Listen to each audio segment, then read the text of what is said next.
नमस्कार। मैं चंद्रकला शर्मा, सहायक आचार्य राजनीति विज्ञान। आज हम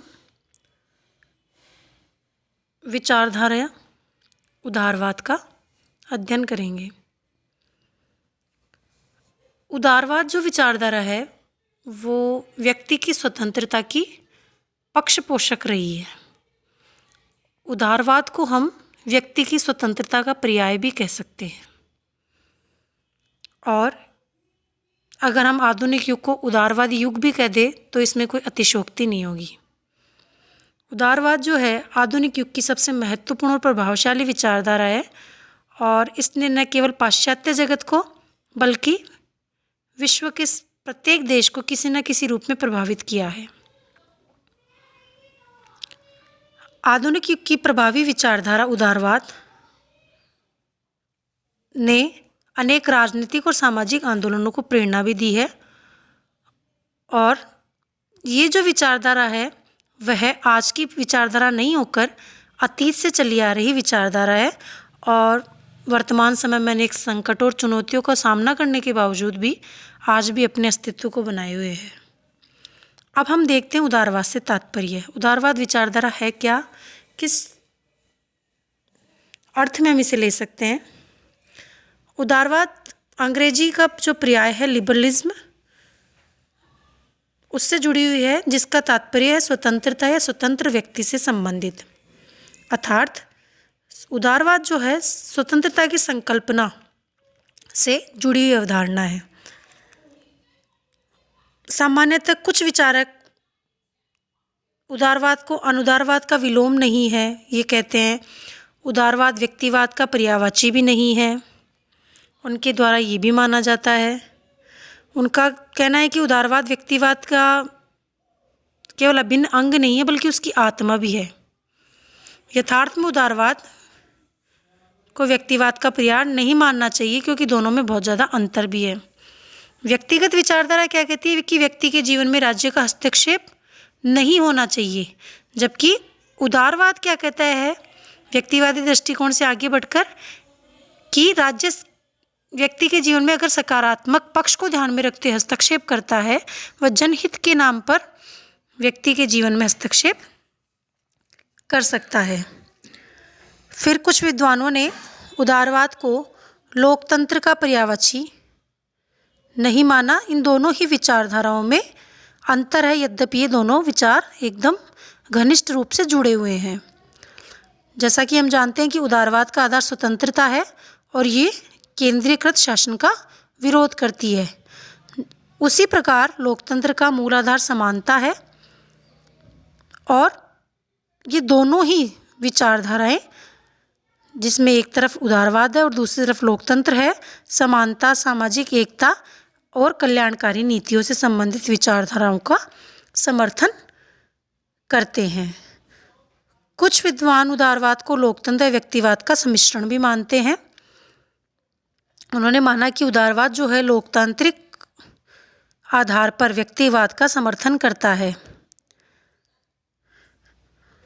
इस विचारधारा में दोनों ही विचारधाराओं के तत्वों का मिश्रण पाया गया है।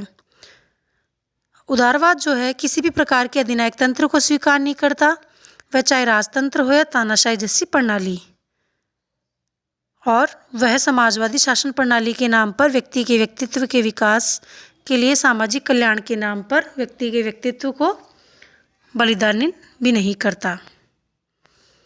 उदारवाद सामाजिक कल्याण की उपेक्षा भी नहीं करता। व्यक्ति को साध्य मानने वाला यह उदारवाद सामाजिक हित की उपेक्षा नहीं करता, यद्यपि वह राज्य को एक साधन के रूप में देखता है और व्यक्ति को साध्य के रूप में। लेकिन उदारवाद ये समर्थन करता है अगर सामूहिक हितों की प्राप्ति के लिए राज्य व्यक्ति के जीवन में हस्तक्षेप करता है सकारात्मक दृष्टिकोण के आधार पर, तो इस स्थिति को वह उचित मानता है। अब इन विचारों के बाद में हमें देखते हैं कि उदारवाद जो है राजनीति का वह सिद्धांत है जो सामंतवाद के पतन के बाद में राजनीति को बाजार अर्थव्यवस्था अर्थात खुली हुई अर्थव्यवस्था के अनुरूप मोड़ने के लिए अस्तित्व में आया।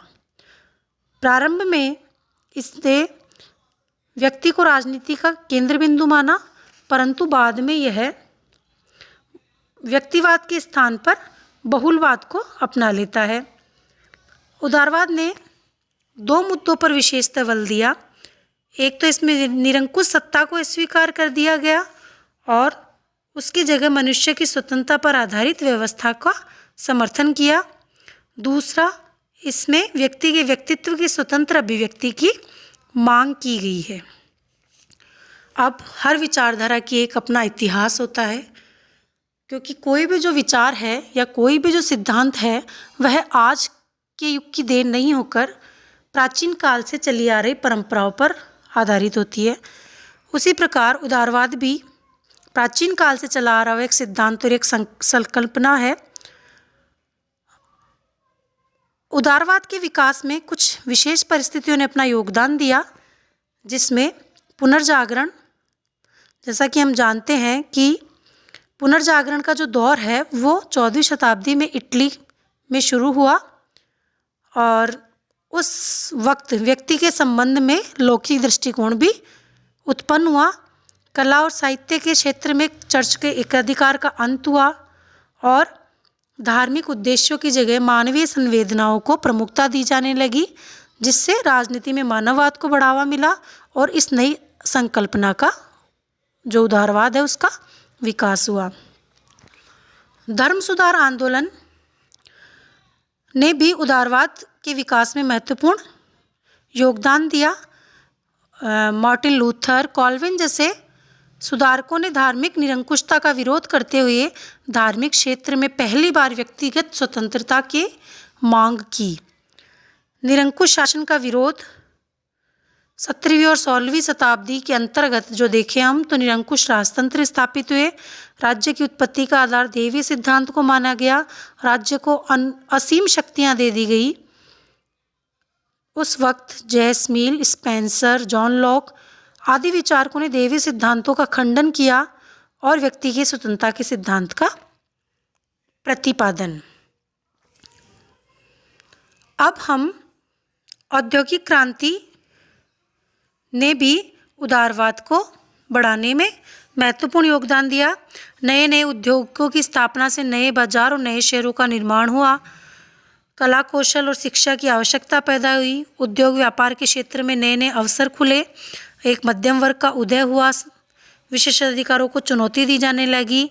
मानव मात्र के अधिकारों, स्वतंत्रता और समानता का नारा बुलंद किया गया और धीरे धीरे व्यक्ति आर्थिक स्वतंत्रता की मांग करने लगा। इन समस्त प्रक्रियाओं ने उदारवाद के विकास में अपना योगदान दिया। अब हम देखते हैं उदारवाद के प्रकार। उदारवाद सामान्यतः दो रूप से हमारे सामने आया। पहला नकारात्मक या परंपरागत उदारवाद और दूसरा सकारात्मक या कल्याणकारी राज्य का जो सिद्धांत है। आज वर्तमान में जो वेलफेयर स्टेट की जो अवधारणा चल रही है वो उदारवादी विचारधारा की ही देन है।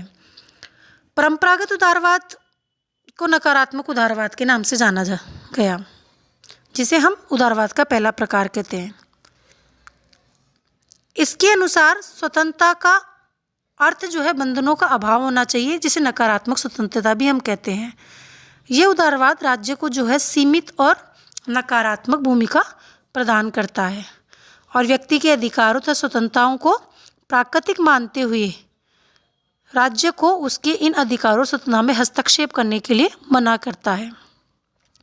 आर्थिक क्षेत्र में हम देखें तो एडम स्मिथ, रिकॉर्डो और माल्थस के लेसफेयर के सिद्धांत का समर्थन करते हुए उन्होंने आर्थिक क्षेत्र में समस्त प्रकार के हस्तक्षेप का विरोध करते हुए आर्थिक स्वतंत्रता की सिफारिश की थी।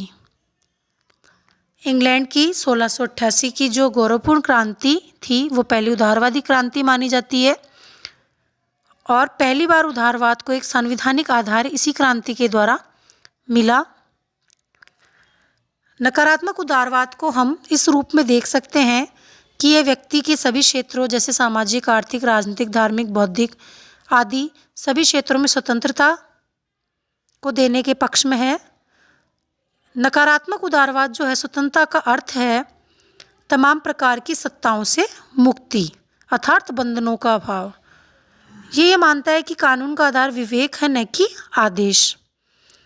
सरकार और राज्य जो एक आवश्यक बुराई है और वही सरकार सर्वोत्तम है जो कम से कम शासन करे। राज्य को आर्थिक मामले में हस्तक्षेप नहीं करना चाहिए और आर्थिक क्षेत्र में व्यक्तिवाद या लेस फेयर के सिद्धांत को मान्यता दी जानी चाहिए। ये सब बातें नकारात्मक उदारवाद के अंतर्गत हम देख सकते हैं। उदारवाद का जो दूसरा प्रकार है वह सकारात्मक उदारवाद या कल्याणकारी राज्य का सिद्धांत। 19वीं शताब्दी में हम देखें तो नकारात्मक उदारवाद जो स्वतंत्र पूंजीवादी अर्थव्यवस्था पर आधारित था, उसमें अनेक दोष उत्पन्न हो गए। धीरे धीरे वैश्वीकरण का युग आया, बंद अर्थव्यवस्थाओं की जगह खुली अर्थव्यवस्थाओं ने अपना स्थान ले लिया, पूंजीवाद का विकास हुआ और ऐसे अनेक विचारक हुए जिन्होंने उदारवाद के नकारात्मक स्वरूप की आलोचना की। अब पूंजीवाद में मजदूर वर्ग अपनी क्रांति के बल पर अपनी दशा बदलने के लिए तत्पर होने लगा। राज्यों के कार्यों, स्वतंत्रता, राज्य और व्यक्ति के संबंध आदि के संबंध में जो है विचार बदलने लगे। नकारात्मक राज्य स्वतंत्रता का दृष्टिकोण सकारात्मक राज्य स्वतंत्रता में परिवर्तित होने लगा। पुलिस जो राज्य था वो कल्याणकारी राज्य में बदलने लगा और राज्य को एक आवश्यक बुराई न समझा जाकर एक कल्याणकारी संस्था के रूप में उसे समझा जाने लगा। अर्थात राज्य जो है व्यक्ति की स्वतंत्रता का दुश्मन नहीं होकर मित्र समझा जाने लगा। सकारात्मक उदारवाद का दर्शन हमें सामान्यतः J.S. मील, T.H. Green, Hobhouse, Hobson, Laski और किन्स आदि के विचारों में देखने को मिलता है। अब हम देखें तो सकारात्मक उदारवाद ने किन किन बातों पर बल दिया। सकारात्मक उदारवाद ने राज्य को एक आवश्यक बुराई न मानते उसे एक नैतिक और कल्याणकारी संस्था के रूप में प्रतिष्ठित किया। इसने माना कि स्वतंत्रता सकारात्मक है, उसे राज्य के माध्यम से ही प्राप्त किया जा सकता है।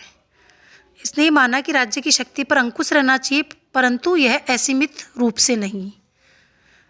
समाज में परिवर्तन क्रांति के द्वारा नहीं बल्कि क्रमिक विकास के द्वारा आना चाहिए और सामाजिक परिवर्तन लाने का सर्वोत्तम साधन संसदीय प्रजातंत्र होना चाहिए। राज्य द्वारा अर्थव्यवस्था का नियंत्रण और नियोजन किया जाना चाहिए तथा राज्य समाज सुधार तथा कल्याणकारी कार्यों के द्वारा स्वतंत्रता व व्यक्तित्व के विकास में सहायक बन सकता है। अर्थात सकारात्मक उदारवाद जो है व्यक्ति की स्वतंत्रता के साथ साथ राज्य के कल्याणकारी स्वरूप का भी समर्थन करता है। उदारवाद के इन दो रूपों के पश्चात कुछ एक नई विचारधारा संकल्पना भी अस्तित्व में आई जिसे हम नव उदारवाद के नाम से जानते हैं। नव उदारवादियों में चैपमैन, रॉल्स, शुम्पीटर आदि विद्वानों के नाम उल्लेखनीय है। मैकफर्सन ने इस प्रकार के उदारवाद को एक नई दिशा प्रदान की।